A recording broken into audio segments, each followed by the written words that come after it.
Dante, Divine Comedy, Purgatorio, Canto 17. Remember, reader, if we're in the Alps, a mist overtook thee, through which thou couldst see, not otherwise than through its membrane mole. How, when the vapors humid and condensed begin to dissipate themselves, the sphere of the sun feebly enters in among them, and thy imagination will be swift in coming to perceive how I resaw the sun at first, that was already setting. Thus, to the faithful footsteps of my master mating mine own, I issued from that cloud to raise already dead on the low shores. O thou, imagination, that dost steal us, so from without sometimes, that man perceives not, although around may sound 1,000 trumpets. Who moved thee, if sense impel thee not? Moves thee a light, which in the heaven takes form, by self, or by a will that downward guides it. Of her impiety, who changed her form into the bird that most delights in singing, in my imagining appeared the trace. And hereupon my mind was so withdrawn within itself, that from without there came nothing that then might be received by it. Then reigned within my lofty fantasy one crucified, disdainful and ferocious in countenance, and even thus was dying. Around him were the great Ahasuerus, Esther his wife, and the just Mordecai, who was in word and action so entire. And even as this image burst asunder of its own self, in fashion of a bubble in which the water it was made of fails, there rose up in my vision a young maiden bitterly weeping, and she said, O Queen, why hast thou wished in anger to be naught? Thou slain thyself, Lavinia not to lose. Now hast thou lost me. I am she who mourns, mother, at thine heir at another's ruin.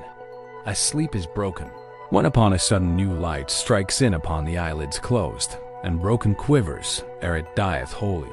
So this imagining of mine fell down, as soon as the effulgence smote my face, greater by far than what is in our wont. I turned me round to see where I might be, when said a voice, Here is the passage up, which from all other purposes removed me, and made my wish so full of eagerness to look and see who was it that was speaking. It never rests till meeting face to face, but as before the sun, which quells the sight, and in its own excess its figure veils, even so my power was insufficient here. This is a spirit divine, who in the way of going up directs us without asking, and who with his own light himself conceals. He does with us as man doth with himself. For he who sees the need and waits the asking, malignly leans already towards denial. Accord we now our feet to such inviting, let us make haste to mount ere it grow dark, for then we could not till the day return. Thus my conductor said, and I and he together turned our footsteps to a stairway, and I, as soon as the first step I reached, near me perceived a motion as of wings, and fanning in the face and saying, Be pacifici, who are without ill anger. Already over us were so uplifted the latest sunbeams which the night pursues, that upon many sides the stars appeared. O manhood mine, why dost thou vanish so? I said within myself, for I perceived the vigor of my legs was put in truce. We at the point were where no more ascends, the stairway upward, and were motionless, even as a ship which at the shore arrives. And I gave heed a little, if I might hear aught whatsoever in the circle new. Then to my master turned me round and said, Say, my sweet father, what delinquency is purged here in the circle where we are? Although our feet may pause, pause not thy speech.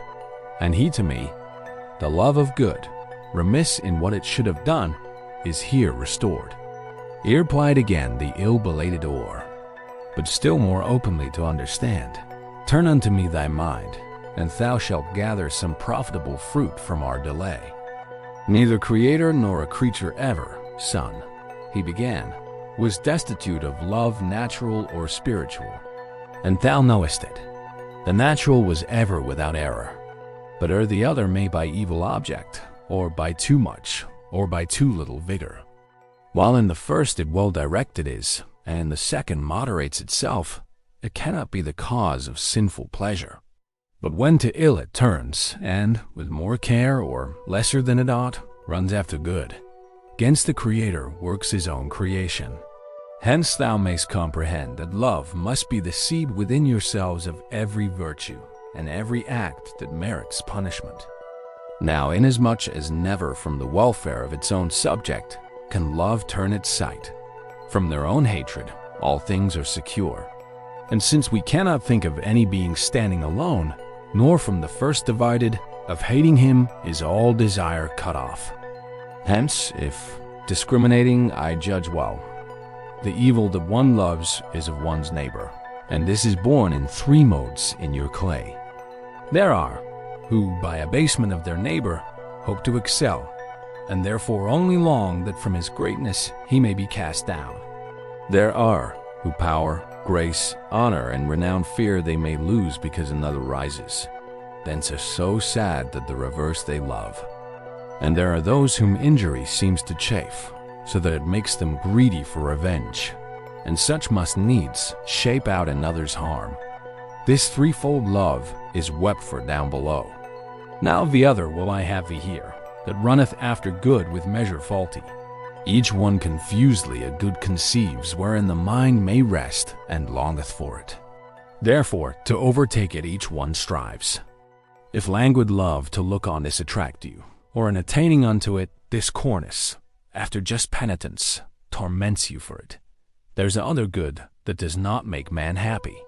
'Tis not felicity, 'tis not the good essence of every good the fruit and root. The love that yields itself too much to this above us is lamented in three circles. But how tripartite it may be described, I say not that thou seek it for thyself,